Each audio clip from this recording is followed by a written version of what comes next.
Hey music fans, as a roadie I had this great opportunity to tour with all these bands. I wrote a book about my experiences on the road and it was the #1 new release on Amazon and Bios and it's now sold millions of copies on Kindle. I'm Joel Roadie and this is my podcast, Party Like a Rockstar.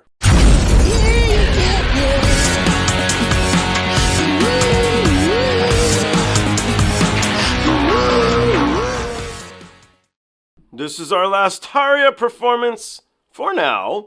I say for now this time because she did do a couple solo versions of this that I found that we are going to jump into because this song, Wishmaster by Nightwish, is awesome, right? That's really good. This is a tough one. It's the end of an era. We all know what that means. But I did say for now, there'll be more Taria coming. So there's our ups and our downs. Next coming is Anette. Okay, don't say anything. We got to wait till we see him first. Be nice, Nightwish fans. For now, though, let's focus on end of an era. I hope I'm not being too rude there, right? That was kind of a little cheeky, so I don't know. Just trying to be fun, not poke fun, right? Anyway, I'm being careful. Now I'll get myself into trouble. Let's check out end of an era. The performances from this concert are amazing, and so this should be one of those. Let's find out together.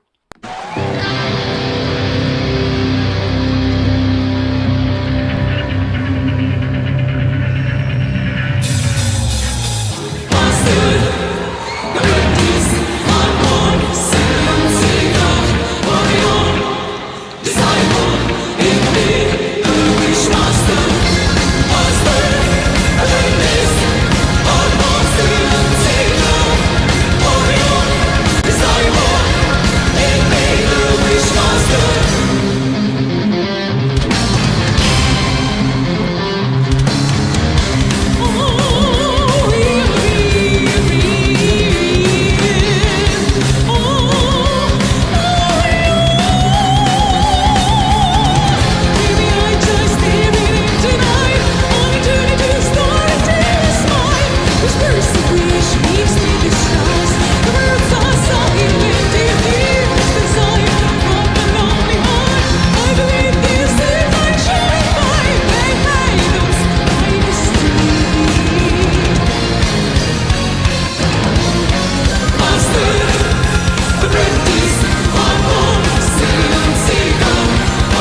little bit of Iron Maiden again at the end. I never liked the editing on the end of this in this performance that they did in the video.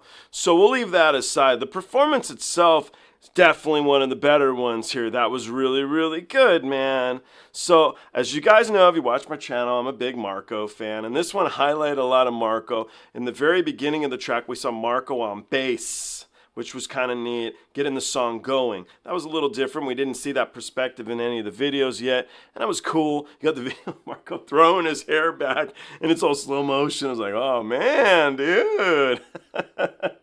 And the last video, what was it? It was him with the Finlandia vodka, drinking it warm just out of the bottle. So little bit of a change here. A little bit of a change is what we got going on. I like the energy of this track. I like the fun of it. You know, I brought on if you guys are diehard, you'll know there's a lady named Kelly I brought on, who's a friend of mine who you guys hated. But you guys didn't like her because she wasn't too impressed with the guitar playing, right? The guitar playing. This track specifically really, really shows how Empu is a very good guitar player. Even the little bit at the end that he always throws in there, whether it be Ozzy or Metallica or Iron Maiden. We'll see if he does other stuff. I'm interested to see in each version now. You know, I know the chops, dude. I know the stuff. I just play what I want to play. I was an art dealer for years. Sorry, that sounded very American, very California. I was an art dealer for years. And then I became a memorabilia dealer after. If you guys know I do memorabilia, I do. So, in any event, as an art dealer, people say, man, how could you like Picasso? How? Why? Well, because Picasso was a badass. Let's elaborate. And this will come back to Nightwish, I promise. The gig with Picasso is if you look at Picasso's earlier stuff, him as a student, him in various periods early on, the Blue period, for example, he's doing stuff that you, the most average person, will look at and be like, wow, man, I couldn't do that. That's great. Yet we know him for being the Cubism, right? Cubism, which he co-created. He did not create Cubism, just an FYI. There's a guy named Georges Braque, who's super cool too. Anyway, we're getting a whole tutorial here. You thought you were just watching a Nightwish video. Anyhow, why did he do Cubism? And why is it cool when it looks goofy? Why it looks weird? Well, he did it because we know he can paint or draw the way we think is awesome, but he did it because it's how he wanted to develop and what he wanted to do. Knowing us as well, all of us knowing he could do the great stuff with perfect form, yet doing it this way. I bring it all back around because of Empu here, our friend Empu. Empu can play those Iron Maiden licks perfectly. And he could have an awesome guitar solo for 20 minutes perfectly. Yet he chooses to complement the track as a whole. He's one of the guys on the team. And that's very interesting to me. It really is. Is Empu the Picasso of Nightwish, right? Bit of fun thought. I obviously like this performance, was why I went on and on and on. I think it's the best one thus far. I do. Now, we're about to jump into Anette. We all have different opinions about Anette, but we're going to jump into it and we're going to see. I actually found a couple versions of her doing the track, and I am intrigued to see how she can do it here. This is a very operatic song. I don't think she really has that operatic voice, but we're going to find out together what we've got. It is a performance at Wacken, which is very, very cool. Nightwish has a history of doing awesome performances at Wacken. Guys, let's jump into that together. I look forward to seeing you all on the next one.